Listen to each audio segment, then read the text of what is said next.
안녕하세요. 함께행보원교회 정면 목사입니다. 10월 18일 아침 기도회 시작하겠습니다. 사무엘하 18장 1절에서 18절의 말씀입니다. 다윗은 자기와 함께 있는 백성을 점검하여 보고 그들 위에 천부장들과 백부장들을 세웠다. 다윗은 또 모든 백성을 셋대로 나눈 뒤에 3분의 1은 요압에게 맡기고 또 3분의 1은 수리의 아들이며 요압의 동생인 아비새에게 맡기고 나머지 3분의 1은 가드 사람 이때에게 맡겼다. 그런 다음에 왕이 온 백성에게 자기도 그들과 함께 싸움터로 나가겠다고 선언하니 온 백성이 외쳤다. 임금님께서 나가시면 안 됩니다. 우리가 도망을 친다 해도 그들이 우리에게는 마음을 두지 않을 것이며 우리가 절반이나 죽는다 해도 그들은 우리에게 마음을 두지 않을 것입니다. 임금님은 우리들 10,000명과 다름이 없으십니다. 그러니 임금님은 이제 성 안에 계시면서 우리를 도우시는 것이 더 좋겠습니다. 그러자 왕은 그들의 의견을 따르겠다고 말하고 성문 곁에 서 있으니 온 백성이 100명씩 1000명씩 부대별로 나아갔다. 그때 왕이 요압과 아비새와 이때에게 부탁하였다. 나를 생각해서라도 저 어린 압살롬을 너그럽게 대하여 주시오. 왕이 압살롬을 너그럽게 대하여 달라고 모든 지휘관에게 부탁하는 말을 온 백성이 다 들었다. 다윗의 부대가 이스라엘 사람과 싸우려고 들녘으로 나아가서 에브라임 숲속에서 싸움을 하였다. 거기에서 이스라엘 백성이 다윗의 부하들에게 패하였는데 그들은 그날 거기에서 크게 패하여서 20,000명이나 죽었다. 싸움이 온 땅 사방으로 번져나가자 그날 숲속에서 목숨을 잃은 군인이 칼에 찔려서 죽은 군인보다 더 많았다. 압살롬이 어쩌다가 다윗의 부하들과 마주쳤다. 압살롬은 노새를 타고 있었는데 그 노새가 큰 상수리나무의 울창한 가지 밑으로 달려갈 때에 그의 머리채가 상수리나무에 휘감기는 바람에 그는 공중에 매달리고 그가 타고 가던 노새는 빠져나갔다. 어떤 사람이 이것을 보고서 요압에게 알려주었다. 압살롬이 상수리나무에 매달려 있습니다. 요압이 자기에게 소식을 전하여준 그 사람에게 물었다. 내가 그를 보았는데도 왜 그를 당장에 쳐서 땅에 떨어뜨리지 않았느냐? 그랬더라면 내가 너에게 은 10개와 띠 하나를 주었을 것이다. 그 사람이 요압에게 대답하였다. 비록 은 1,000개를 달아서 저의 손에 쥐어주신다고 해도 저는 감히 손을 들어 임금님의 아들을 치지 않을 것입니다. 임금님께서 우리 모두가 듣도록 장군님과 아비새와 이때에게 누구든지 어린 압살롬을 보호해 달라고 부탁하셨기 때문입니다. 제가 임금님을 속이고 그의 생명을 해치면 임금님 앞에서는 아무 일도 숨길 수가 없기 때문에 장군님까지도 저에게서 등을 돌릴 것입니다. 그러자 요압은 너하고 이렇게 꾸물거릴 시간이 없다 하고 말한 뒤에 투창 세 자루를 손에 들고 가서 아직도 상수리나무의 한가운데 산채로 매달려 있는 압살롬의 심장을 꿰뚫었다. 요압의 무기를 들고 다니는 젊은이 10명도 모두 둘러싸고서 압살롬을 쳐서 죽였다. 그런 다음에 요압이 나팔을 부니 백성이 이스라엘 사람을 뒤쫓다가 돌아왔다. 요압이 백성에게 싸움을 그치게 하였기 때문이다. 그들은 압살롬을 들어다가 숲속의 깊은 구덩이에 집어던지고 그 위에다가 아주 큰 돌무더기를 쌓았다. 온 이스라엘 사람들은 도망하여서 저마다 자기 장막으로 돌아갔다. 평소에 압살롬은 자기의 이름을 후대에 남길 아들이었다고 생각하여 살아있을 때 이미 자기 비석을 준비하여 세웠는데 그것이 지금 왕의 골짜기에 있다. 압살롬이 그 돌기둥을 자기의 이름을 따서 불렀기 때문에 사람들은 그것을 오늘날까지도 압살롬의 비석이라고 한다. 아멘. 사무엘하 18장의 말씀에서 다윗의 군대와 압살롬의 군대가 본격적으로 전쟁에 하게 됩니다. 그 전쟁에 앞서서 다윗은 먼저 적과 싸우는 자신의 이 방법대로 부대를 다시 재편성하고 유능한 장군들에게 그 부대의 지휘권을 맡깁니다.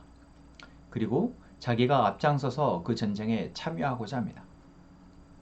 그러나 백성들은 다윗이 전쟁에 참여하는 것을 만류하죠. 그 이유는 바로 다윗이 이 전쟁에 있어서 가장 중요한 핵심, 키이기 때문에 그렇습니다. 다윗이 죽고 사느냐의 문제, 다윗이 잡히냐, 잡히지 않느냐의 거에 따라서 결국 이 전쟁의 승패가 달려있다라는 것을 백성들은 알고 있었기 때문입니다.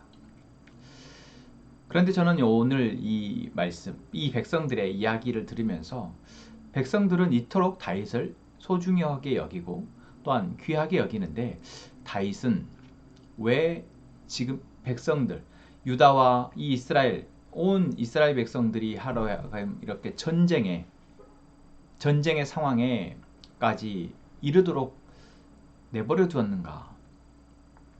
참 안타깝다는 생각을 했습니다. 이 상황, 이 사태까지 오기 전에 사실 다윗은 충분히 바로잡을 수 있었으나 좀 더 이렇게 전쟁하게 되는 상황이 오기 전에 다른 선택을 할 수 있는 그러한 위치에 있었으나 다윗은 그러지 못했다라는 것이죠. 그리고 그 이유는 결국 하나님의 정의가 다윗 안에 희미해졌기 때문입니다. 마땅히 하나님의 마음으로 사랑하는 그 사랑이 다윗에게서 잘못된 사랑으로 바뀌어졌기 때문입니다. 아들을 정말 사랑했다면, 또한 하나님의 정의로 아들을 가르치고 훈육했다면 여기 이 상황까지 오지 않았겠죠. 안타까운 이 상황, 결국 상황은 벌어졌고 이제 다윗의 군대와 압살롬의 군대는 전쟁을 하게 됩니다. 그리고 그 전쟁에서 이스라엘을 이끌고 있는 압살롬의 군대는 다윗의 군대에 처참하게 지고 맙니다.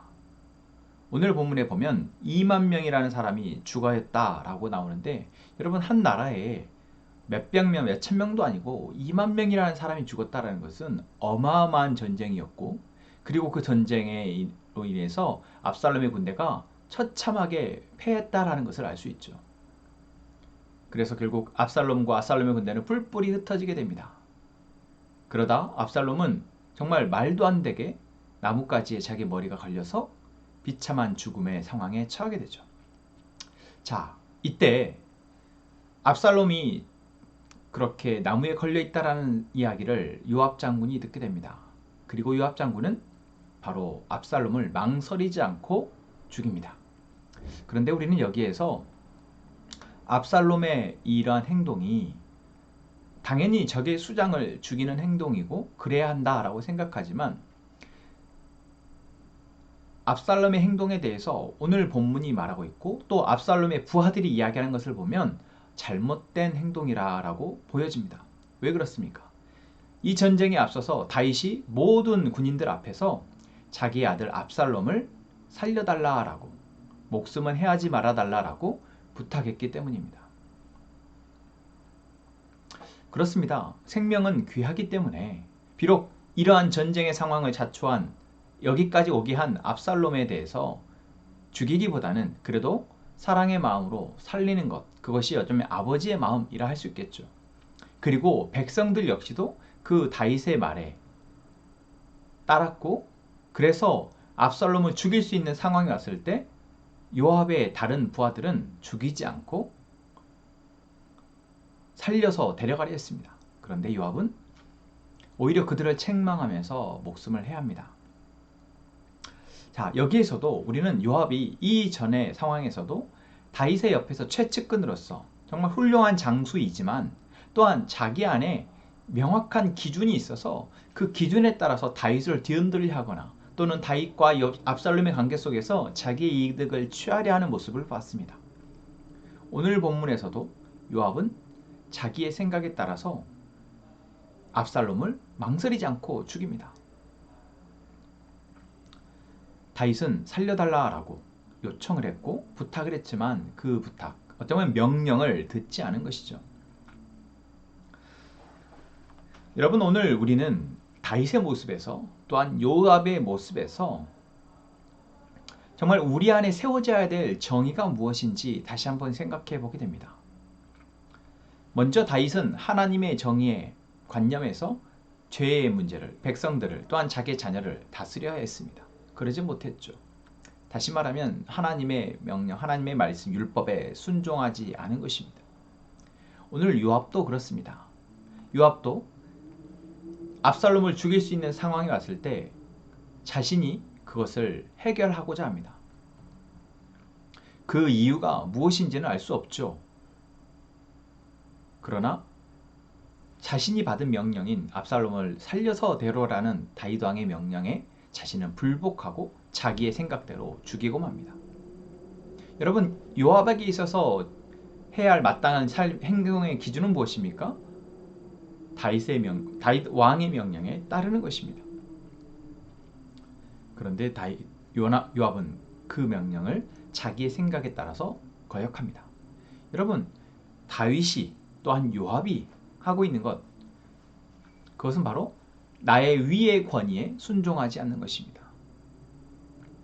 여러분, 오늘 우리가 삶을 살아가는 과정 속에서 사실 내가 생각하고 판단해서 결정하는 것보다 우리 위에 있는 권위에, 하나님의 말씀에, 그분의 정의에 순종하는 것, 이것이 가장 우리가 하나님의 은혜 아래 살아가는 방법입니다.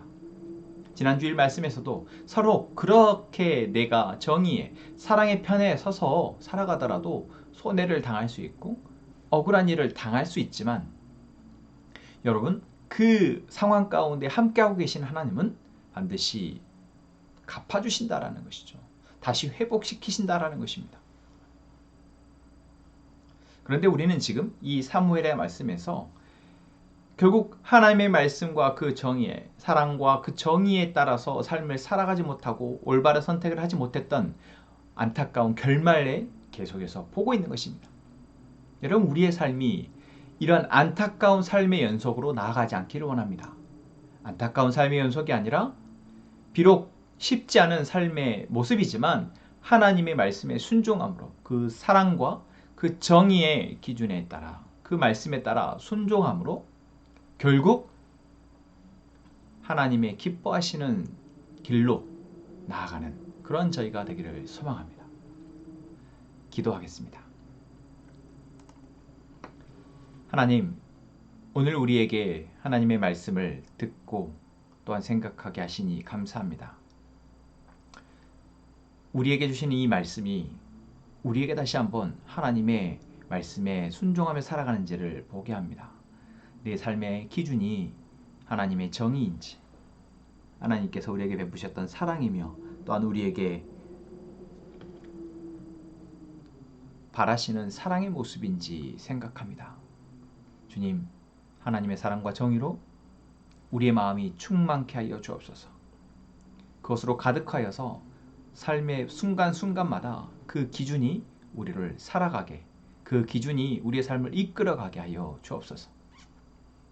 그리하여 계속해서 하나님의 은혜 아래, 하나님의 은혜에 감사하며 살아가게 하여 주옵소서.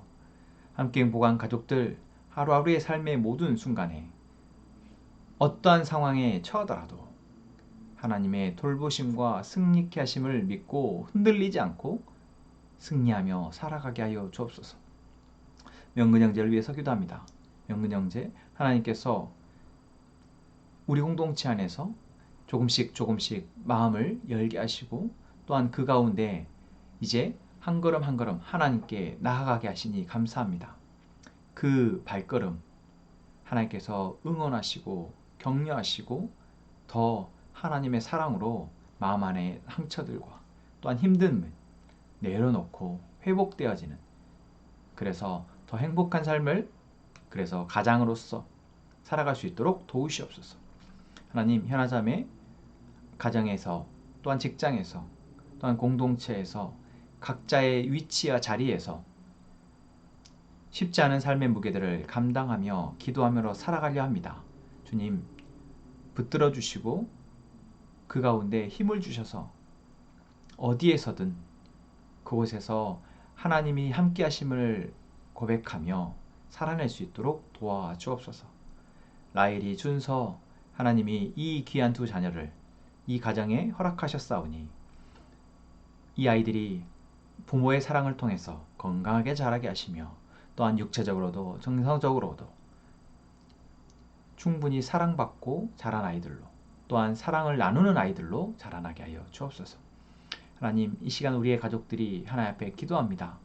하나님께 기도하는 소리를 하나님은 들으시며 그 소리 가운데 하나님의 긍휼하심과 하나님의 선하심으로 일하실 것을 믿사오니 하나님이 일하실 때까지 우리가 인내하며 나아가게 하여 주옵소서. 하나님이 일하실 것을 믿으며 예수님의 이름으로 기도합니다. 아멘.